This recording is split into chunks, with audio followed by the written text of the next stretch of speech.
In the dawn age of Westeros, before the coming of man and the raising of castles and cities, there were only the children of the forest.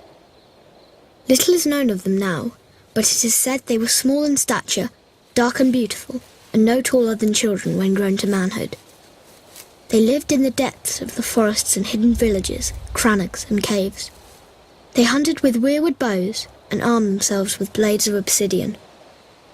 Their wise men were called green seers and were possessed of a powerful magic. They worshipped nameless, faceless gods of the forest, stream and stone. According to legend, it was they who carved faces in the great white trunks of the majestic weirwoods.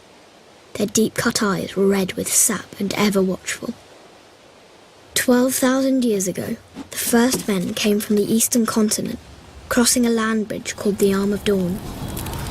Riding their great horses and wielding weapons of bronze, they cut down the children's forests and weirwoods.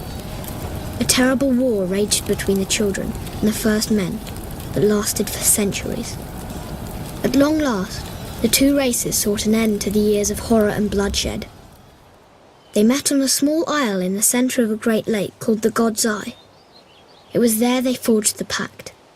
The first men would be granted dominion over the coastland, the mountains, the high plains and the bogs, but the deep forest would forever belong to the children, and no weirwood tree would ever again fall to man's axe. To seal the pact before the gods, the children carved a face in every weirwood tree on the island, which came to be known as the Isle of Faces. But the pact could not withstand the coming of the Andals, a race of tall, fair-haired warriors. They attacked with fire and weapons of steel, slaughtering the children of the forest wherever they could find them, burning out their weirwood groves, hacking away at the faces of the old gods, and spreading their own religion through the land. Centuries of war followed, and the Andals conquered every kingdom in Westeros, save one, the North. The kings of winter were able to withstand the Andal invasion, and descendants of the first men dwell there to this day, and continue to worship the old gods.